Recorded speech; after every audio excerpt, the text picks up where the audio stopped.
can't see us then. Okay, so Professor Bulow, thank you for joining us today at our office hours.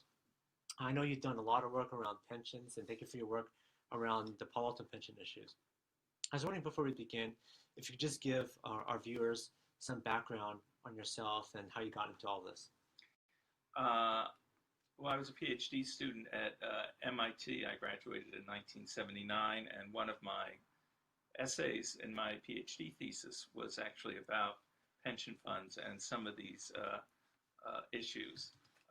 Back then, it was a different situation. There were actually many pension funds that were overfunded rather than underfunded.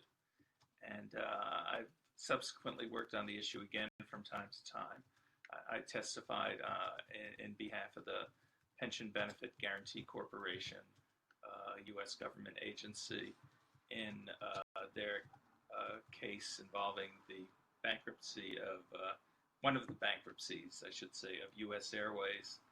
And I've stayed involved in the topic a bit over the years. Great. Well, thank you.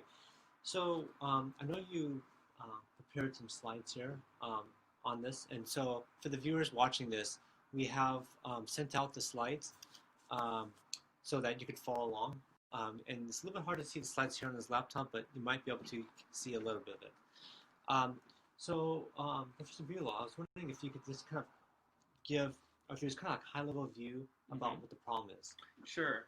So the high-level view is that over the years, Palo Alto, as well as other cities throughout the state and the country, have made pension promises to their employees without putting away nearly as much money as the value of those pension promises.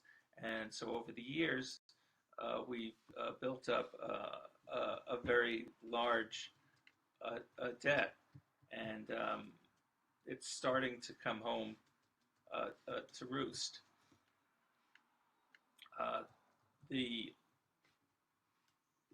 There are a couple of reasons for the large debt.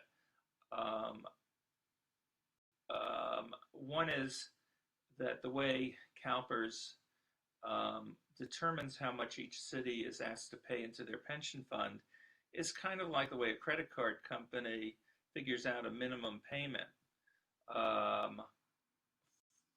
for you each month. And if you keep on making the minimum payment, then over the years your balance grows, your minimum payment grows, and you can get into bigger and bigger trouble. And you can always say, well, I'll put it off another month or another year by continuing to make the minimum payments, but you really end up, no matter what, in a bigger and bigger a mess. So CalPERS has, in determining these minimum payments, or what they call the actuarial payment into the fund, they've done two things that we would never let a private company do.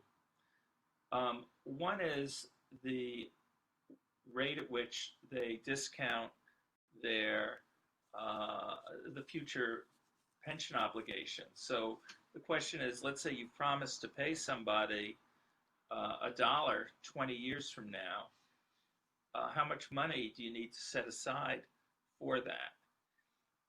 What the Pension Benefit Guaranty Corporation would say, or what insurance regulators would say, or even what CalPERS would say to Palo Alto, if Palo Alto said, we'd like to write CalPERS a check and get out of paying our future liabilities, is they would say the appropriate interest rate for that is something like the rate of interest that you could get if you bought an annuity from an insurance company, or alternatively, the rate of interest you could get if you went and bought high quality bonds on the market. And that would determine how much you needed. So in the case of Palo Alto, we've promised benefits that on that basis are worth something over $1.7 billion at the last accounting. CalPERS says if you use a much more aggressive interest rate, you only have a debt of $1 billion. But that's a little crazy in itself. That would be like if you went out and you got a mortgage for $100,000 on your house. How much do you owe? You've got a 4% mortgage. It's a pretty safe a mortgage. You're basically going to have to pay it. It's a $100,000 mortgage. The fact that you might take that $100,000 and invest it in a mutual fund that you think is going to make you 7% annual return over the years doesn't reduce the present value of the payments that you have to make to the mortgage company. You owe them $100,000. You may take risks, which you may gain or lose on, and by investing in securities with a higher expected return. But what you really owe is the amount of your mortgage. So that's a big difference. And then the second difference is that even with these aggressive assumptions, which have come into play over the last 25 years or so, CalPERS has not asked the cities to make the amount of payments necessary to cover even the reduced assumptions. Basically, what's happened is when things have gone good in the stock market, they've allowed the cities and the state government to stop making contributions entirely to the pension fund and hand out extra benefits. And then when things have gone bad, instead of saying, oh, we've got to go the exact opposite, they've said, well, we'll start raising the contributions, but very, very slowly. So, for example, in the financial crisis, they put in all these systems where they said, for every $15 million we lose, we'll ask the city to pay $60,000. I mean, you could see, the interest on the $15 million is going to be way more than $60,000. So the problem is just going to get bigger and bigger. Wow, that's kind of scary. So it is. It seems like it is. You'll see if we have some time to talk about the slides. How it's happened. Yeah. Yeah, because on one hand, like you have this kind of asymmetric bias where the stock market goes up, we assume all these gains are great, and then if things go down, you just basically there's not symmetric on the downside. Yeah, it's like if you had a guy who said, I'm going to make $10,000 every quarter trading stocks, and I'm going to put that into my budget. And then the first quarter, they make $100,000, and they say, whoopee, I'm $90,000 ahead of budget. I'm going to throw a huge party. The second quarter, they lose $80,000. So over the course of the 2 quarters, they actually made the $20,000 they originally thought they would. But because they had that huge party at the end of the first quarter, they're $90,000 behind the money that they spent on the party. And then they say, oh boy, we're $90,000 behind. We can't make that all up at one point in time. So we're going to have to make that up more slowly. And if they use the procedures that CalPERS was using during the financial crisis, they'd say, okay, I owe $90,000. I'm going to start by paying $30 a month. It doesn't really get you very far. In fact, your debt's going to really go up. So that's kind of what happened. I see. Would you like to go over some of the slides? Sure. So here... So just to repeat, for the people who are watching, you could download, we posted the slides previously, you could download them. And also you're welcome to ask questions. So you could also type questions as comments, and we'll address them as they come in. And the slides have some notes which give you the sources of these slides. These are all basically from CalPERS materials.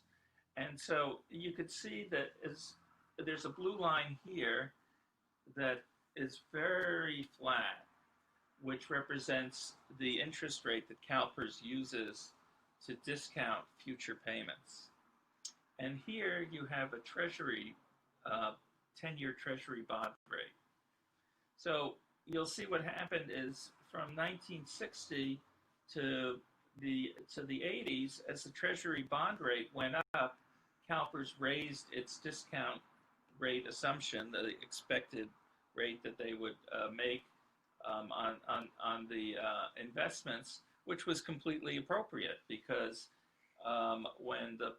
when you could make 10% interest by buying treasury bonds, an assumption of 8% or so, CalPERS assuming that it would make 8% or so on its investments, was actually a conservative assumption. Now, what happened as time went on, as you all know, interest rates have been going down the past 20 years or so. And right now, if you wanted to buy a long-term a treasury bond, you would get an interest rate of no more than 3%. And even if you bought high-quality corporate bonds, you might get 4% or something like that. So, but CalPERS is kind of stuck with the high interest assumption that they started to make in the 80s. And so they're still assuming 7.5% on the way down to, they're going to reduce it to 7% over the next 3 years. But that difference has led to a big understatement in the value of the liabilities. If we go to the next slide,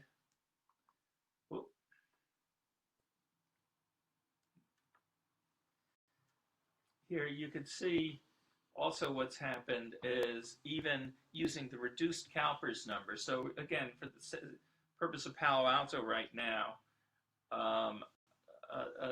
the way an insurance company would think of the city's liabilities is 1.7 billion.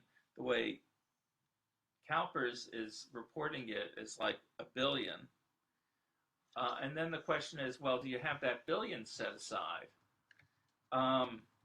So it turns out if you looked in the 90s, they kept pretty close to that number, and then it started to go up. They actually had we had the stock market boom in the late 90s, the tech bubble, and the pension funds became overfunded.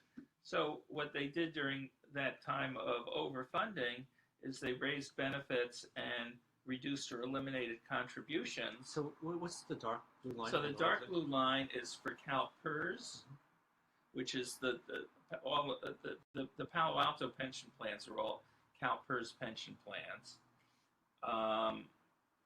It's California Public Employee Retirement System. There's also the CalSTRS system, which is the light blue line on this table, California State Teachers Retirement System. So this is like a school board issue. A similar issue. Sure. Okay. And you can see right now they're roughly 70% funded, which means from Palo Alto's perspective, in round numbers,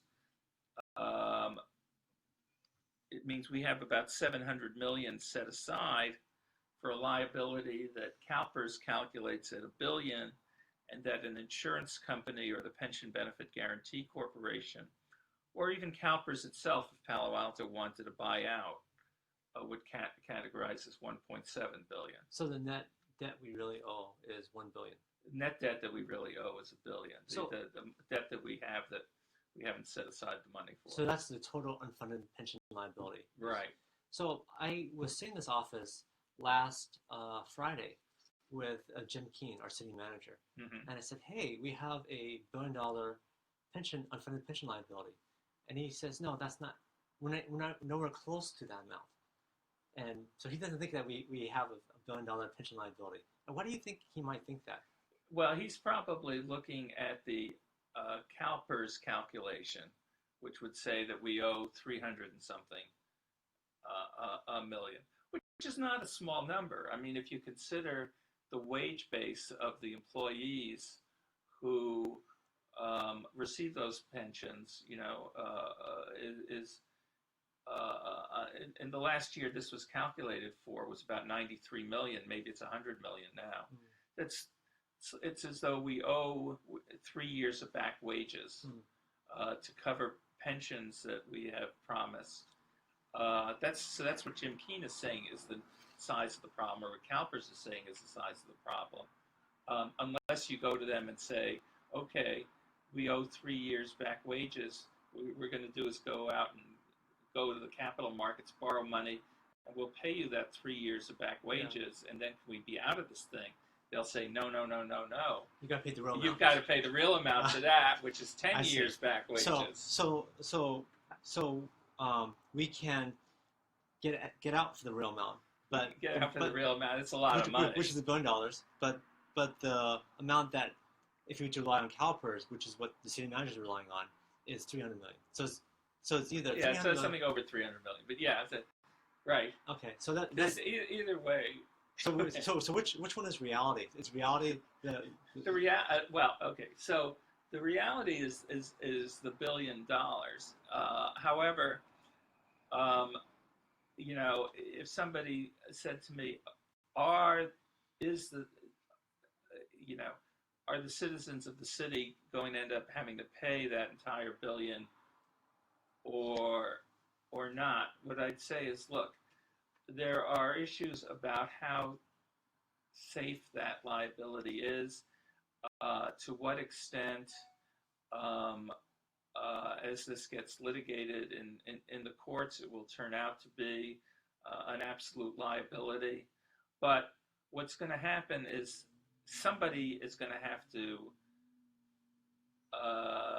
be, either there's going to be some combination of increased taxes or benefits that don't get paid, or decreased services, which will include laying off people to cover this amount, or it could be that we get very lucky in the stock market. And, could we just have hyperinflation? Yeah, all we would have had to do was put all the city's pension funds into Facebook 5 years ago and we'd be in good shape, if only we'd known. But could interest rates come back? Let's say we have hyperinflation like we had in the 80s, right? Right, that as well would help us if, and the way that would help us is that all of a sudden, the pensions that workers have are indexed, but only up to 2% inflation. So if you suddenly had 10% inflation, you'd be paying those city workers a lot less than what they're currently expecting to get adjusted for inflation. So that would be one way in which the workers would lose and which the city would win. And just to be clear, I'm not saying what the right level of pay is for any of these employees, and I also feel that to the extent that people have earned benefits to date that they've been promised by the city,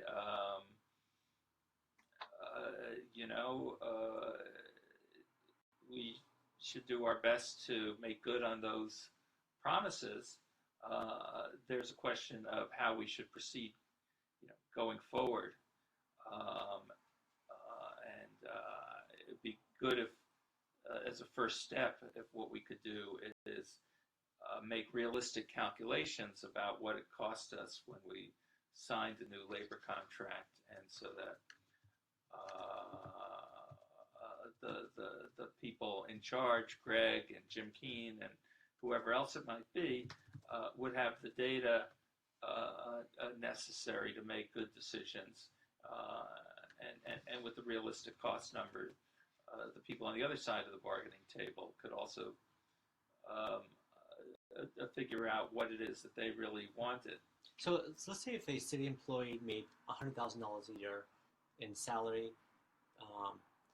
healthcare, pension benefit, whatever. What is the real cost to the city if someone's making $100,000? Well, it depends on the pension plan. Let's say it's the firefighters that they're on. Well, I'd have to look at the specific terms, so I couldn't give you a number off the top of my head.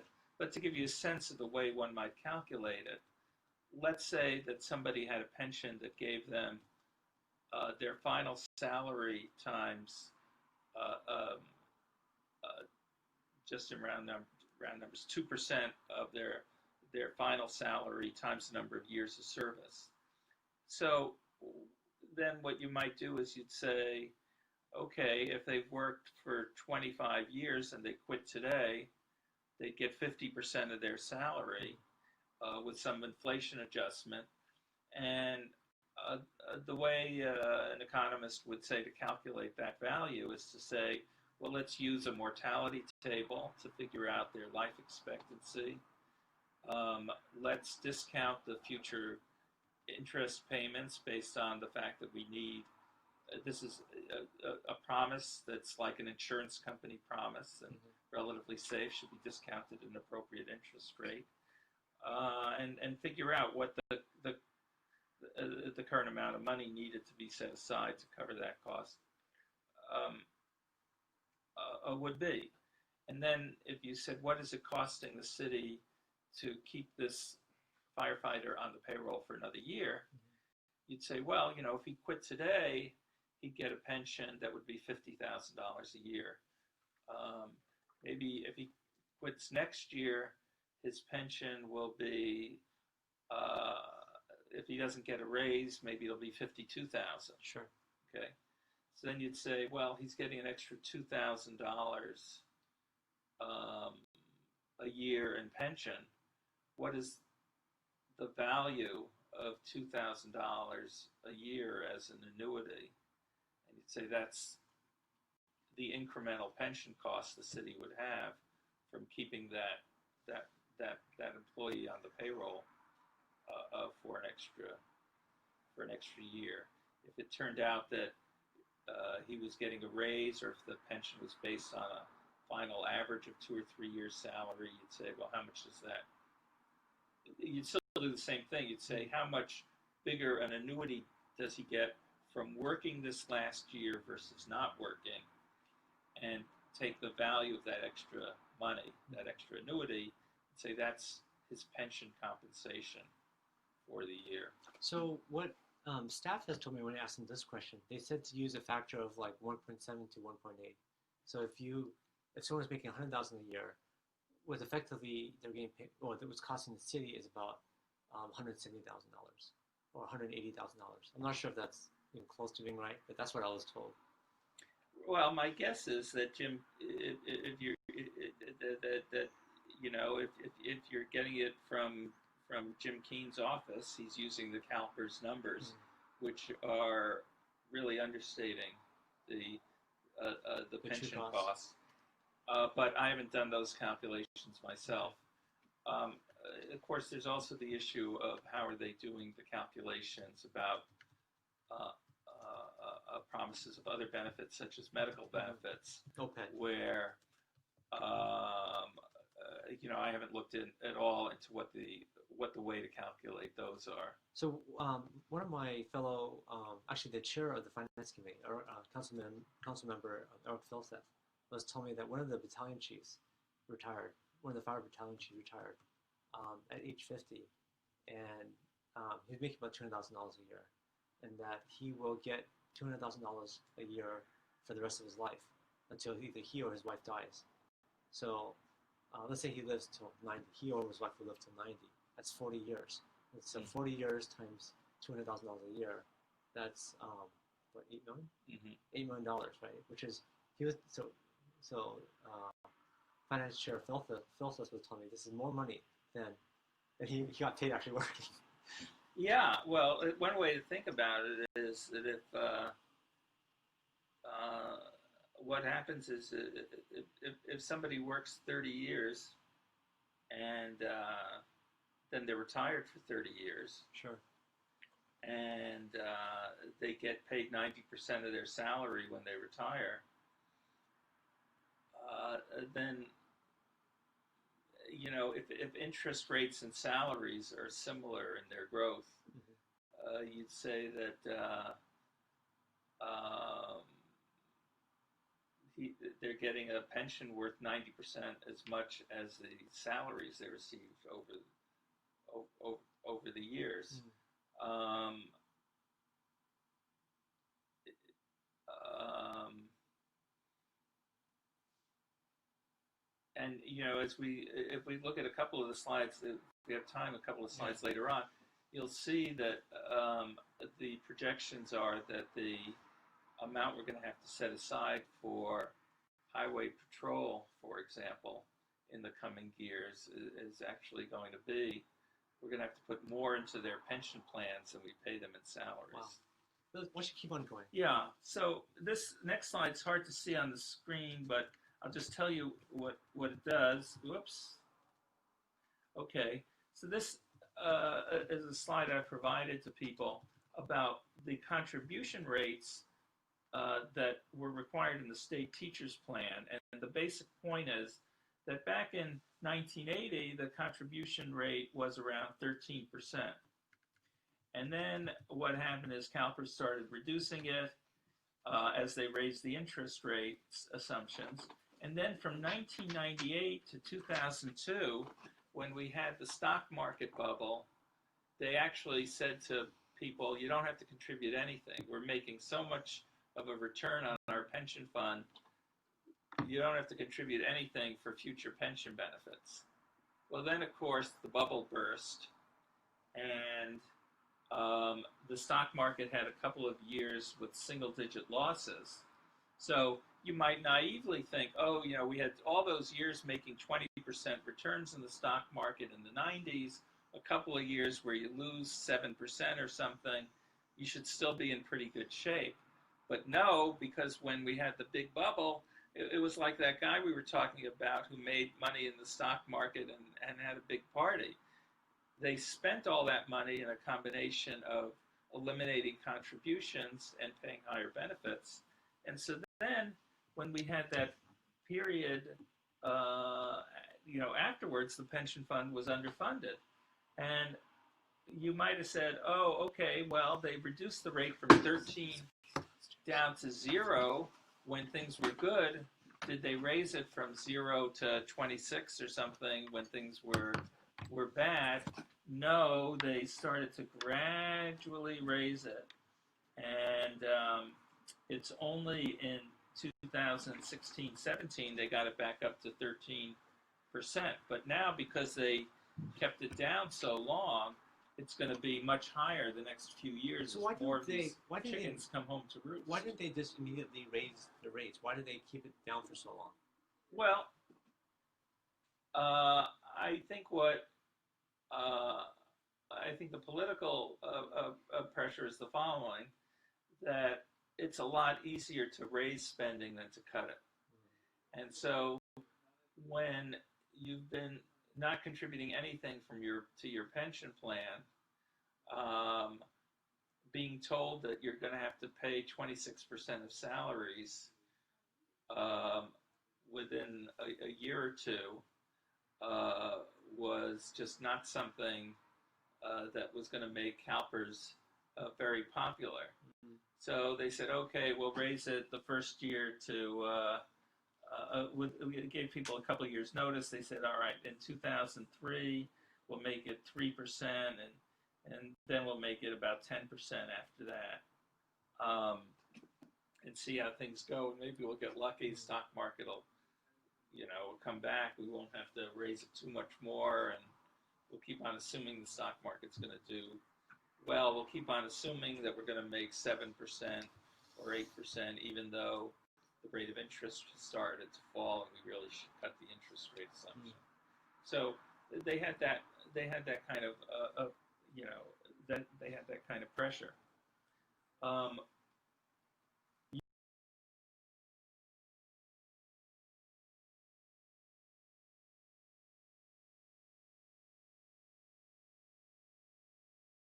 It's similar to some other things. You'll get a sense of what's going on now as the problem becomes bigger and bigger. It's kind of like the guy who jumps out of the tall building, and he's on the way down. He's gone from the 60th floor. He's down to the 30th floor. somebody says, "How are you doing?" and he says, "So far everything's fine," but it's not going to end well. Sure. And we've got a little bit of that going on. So what's happened here is right now the contribution rate for the schools is up to 13.9%. You can see that by 21-22 it would be 21.5%. So about an 8% increase if we left the discount rate at 7.5%, and CalPERS was actually lucky enough to make that return on their investments. But if they go to 7% discount rate, which is still way too high, you could see that they would have to raise the, which they are now doing, the contribution rate to 27%. So basically, over the next 5 years, Palo Alto and everybody else in the CalPERS system, even if the investment assumptions of the system are met, they're going to have to pay twice as much into the system as a percentage of employees' salaries. Sure. So that's like the optimistic case. And then what happens if we go to a lower discount rate? What has the CalPERS return actually been? Has it been over the last 20 years or so? It's been between 7 and 8 percent. It depends on the starting and the starting and ending. But do you think a year? But do you think CalPERS rate is around what they're reporting right now, around 7%, or do you think it's higher or lower? Well, here's the problem. You could have put anybody in charge, anybody who is honest, in charge of managing money in 1982 and said, can you make 8%? And been pretty darn confident they would. I mean, if you could buy a 30-year treasury bond making 10%, how much of a rocket scientist do you need to make 8%? Sure. In fact, you almost have to try to lose money. To lose it, right? On the other hand, when treasury bills are paying 3%, treasury bonds are paying 3%, to make 7% requires taking a bunch of risk. Maybe it'll work out, maybe it won't work out. So a way to think about this is it's as though we borrowed money by having an underfunded plan. We're borrowing money from these workers. If the salary sacrifice they're making is based on a 7% cost, it's as though we're borrowing from them at a 7% interest rate and taking the money to play the stock market and seeing how that works out for us. But is it realistic that they could get or get like a 7.5-8% return? Is that possible? It's certainly possible. I mean,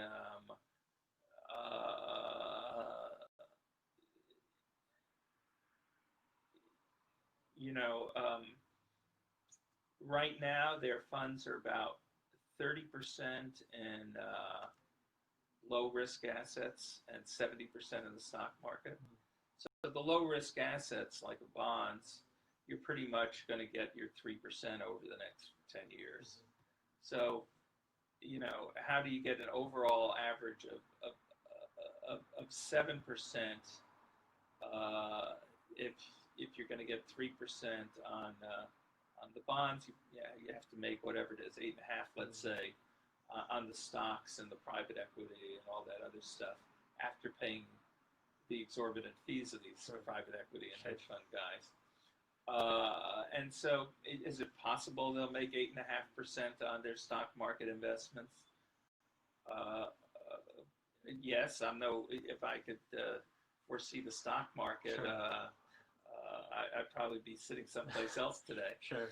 But it's certainly not, not something you'd want to kind of bank on. Okay, cool. They could just as easily make 0, right? I mean, Yeah, or negative. or negative. Right, Yeah. right. This has been known to happen in the stock market, as people know. Stock market doesn't also go up. Yes, that's right. The one thing you know about the stock market is that it will fluctuate. Yes. Things saying. Okay, so here, CalPERS did a calculation. They said, what if we make 5.5%, or what if we use a 5.5% assumption instead of 7.5%? And then they said, furthermore, let's assume, but we'll assume also that we're going to try to make up the deficit over 30 years rather than according to state regulations that, let's say, we have to make it up over 11 or 12. And you can see Highway Patrol were already making contributions. This was as of a year or two ago. It's now over 50% of salary is being contributed every year in Highway Patrol to their pension fund. And if we went to a 5.5% interest rate, the number would double, become about 90%. And it more or less doubles for all these other categories as well. If we go to trying to cover the liability within 11 or 12 years, we'd have to go to 125%. So we'd have to contribute $5 to the pension fund of the CHP workers for every $4 that we actually paid them in salary. We'd have to do that for 12 years. You know, in other words, that means putting in about 15 years worth of salary to catch up. And then once we were caught up, we'd still be, having to pay for ongoing benefits. Sure. And remember, this is just going from 7.5 to 5.5. If you went down to the kind of rate an insurance company would say 4% or so, maybe even a little less. So insurance companies, much worse, which have like some I'm assuming like really great investment professionals, only project about 4%. Well, I think it's more a question of looking at the market and saying what kind of rate is appropriate for a liability of a particular risk. And so what, again, think about that example with your house and your mortgage. When you borrow against your house, that's a pretty safe liability because your house is collateral. And for a relatively safe obligation, maybe the right interest rate for the long term would be something like 4%. That's what you would get on the market or have to pay on the market. And similarly, if a high quality corporation or insurance company wanted to borrow money for 30 years, that would be the kind of rate that they might pay. And that's how you should think about the value of the liability. Now, what CalPERS is saying is, okay, you borrowed that $100,000 against your house. You're going to have to pay that for sure. But we're not going to use the proceeds to invest in high-quality bonds. We're going to take our chances in the stock market where there's more risk. And they say, we estimate that, who knows how good that estimate is. We estimate over the long run, we think we can make 7%. Maybe they're right, maybe they're wrong, who knows. And so they're saying, so if we actually make 7%, we would only have to set aside, instead of $100,000 to pay back that mortgage, $65,000, and we could take that extra $35,000 and spend it. Sure. And so that's kind of the story. That if you actually went to CalPERS and said, I want to repay the loan, can I give you $65,000? They'd say, no, you have to pay $100,000. But they'll say, but we'll let you think about it like you have a $65,000 a mortgage, because that'll make you happier for your budgeting procedures. And not only that, we won't even make you pay in the full $65,000. We'll make you pay in, $50,000 and get away with. So, do you ever see the movie called The Big Short? I did. Yeah, it's about the mortgage crisis, right? Yeah. Yeah. How would you compare this against the mortgage crisis? Well, um, there were a lot of, uh, I'd say, look, it's a different thing. I'm not going to, um, I don't think that, there is some amount of, of, of fraud that people think about in the mortgage crisis that, uh, uh, I don't think there's been any activity of exactly that sort. But, you know, uh, You're sorry to interrupt, but I think we've Okay. yeah, so maybe like one more minute. okay. Okay. But look, a lot of those loans were not really very, a lot of loans made at the mortgage crisis were not very wise. Um, it's a long discussion. Okay. So, are there any other slides that or key slides do you think we should? Just this Okay. this last one, Palo Alto. Yeah. It just gives the numbers that we've been talking about. The market liability that CalPERS calculates. What would we have to pay if we wanted to shut down our liabilities as of 2015? It's gone up since then. 1.791 billion, against which we have assets of 736 million. So CalPERS would have said in 2015, write a check to us for 1.055 billion, and then you're off to the hook. And CalPERS would have said, but if you're not doing that, we'll just use our high interest rate to calculate your liability. On that basis, it's only 1.074 billion, which means that you are in debt by 338 million. So that number, I'm sure, has gone up somewhat over the last year or two. And that's the number that Jim Keene was probably referring to you when he said, oh, no, it's nothing like $1 billion. So if Palo Alto, using your analogy, if Palo Alto is an insurance company, the correct way of looking at it is the top block. Correct. The way CalPERS looks at it is the second block, which is a very aggressive. Yeah. It says, but so there's no insurance company that does it this way. Well, you'd be broke. You'd be broke, if okay. you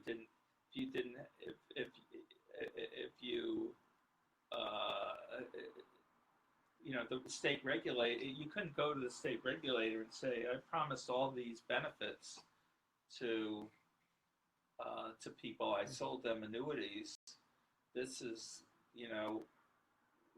what the annuities are. By the way, I'm thinking I can make 7% on my money, and therefore, I only have this many assets. They would say, you guys do not have enough money to be in business. We have to shut you down, and we have to hope that we can find some way to make the policyholders come out as well as possible. And here, basically, what everybody is relying on is that somehow the taxpayers will come up with the extra money. And, maybe they will. They'll probably come up with some of it, but some of it may also end up being that people who were counting on getting certain benefits will find that there won't be the taxpayer will to make up basically 10 years back pay, and that would be unfortunate that people who had gone to work and expected to get a certain benefit and maybe counted on it would find that there wouldn't be enough money there to pay everybody off. So, Palo Alto for the past 50 years has had unprecedented amount of growth, Right. prosperity. We've had HP, we've had Facebook, right? Yeah. We've had company after company that started here and has created, some wealth that's been unimaginable. Exactly. And on Tuesday evening, we will be approving next year's budget. In next year's budget, nowhere in it does it have anything about unfunded healthcare or pension liability. What would be the reasonable and by the way, staff has told me that they don't want to deal with this year. They want to push it to next year. What would the prudent thing be for the city to do when looking? If you had control of the city, Right. what would you recommend that we do Okay. to start addressing this problem? Well, the first thing I would do, you're probably not going to get anything too radically changed by Tuesday night. So the first thing I would try to do is get some kind of agreement on doing some kind of careful calculations about what it is the city actually owes, and when a new contract is being discussed, how can we calculate what the cost of that contract would be? I'm sure you could find people at Stanford, economists at Stanford, who as part of their research would be happy to help doing those kinds of calculations. And then once you have the realistic numbers in front of you, then you can start trying to make decisions. And I'm not saying in terms that there's any particular people who are overpaid or underpaid. We all know, for example, in the school system, my kids had teachers who were worth their weight in gold, worth much more than whatever they were paid. Sure. And other teachers who, frankly, it should have been in a different line of work. Same. I mean, look, same thing at Stanford. Yeah. You know, so I'm not saying anybody's overpaid, underpaid, but what I'm saying is that it makes sense for the decision makers to have the real data in front of them, so that going forward they can make the most educated choices. So back to the analogy you said at the beginning, which is, imagine this was a credit card payment, right? Yeah. Like in my own personal budget, I keep track of what I owe, like Right. my mortgage. I know track of my debts, not just the minimum payment. Minimum payment is just one of, I don't even think about the minimum payment actually. Right. So from the city, as it does this budget, should it think about the debt, or should it do as it does today and just keep the unfunded pension liabilities and healthcare liabilities, which we even talked about today, Right. off the books like we do today? Well, I think as part of the calculations that I think should be made going forward, you really want to calculate what is it that is owed. I think, frankly, that would be valuable information both to the city and to the employees. Now, the staff has been saying that we should. Excuse me. Sorry. We have another meeting Yeah, after okay. this. Okay. Sorry. We're ready So by now. one last thing. So 2 minutes late. staff has said that we should just do it next year, right? But that's what they said last year too. So Yeah. and so what should we do? Well, so This is too hard to address this year. Well, I think you've probably locked in your expenditures mostly for this coming year. Yeah. But I think the one thing that can be done is start working immediately on doing the appropriate calculations, having a subcommittee that went over and tried to talk to people at Stanford or elsewhere to try to figure out how to make the right calculations, so that people would have a good set of numbers in front of them many months in advance of next year's budget process or any future negotiation with the city employees, so that the good numbers could be used going forward. And I would recommend also sharing those numbers publicly. Awesome. Well, we're way over time, but thank you so much for being generous with your time, and thank you for all your work on the Palo Alto pension problem. Well, and thank you for bringing this important issue up to the public. It's a courageous politician who does that. Thank you. Appreciate it.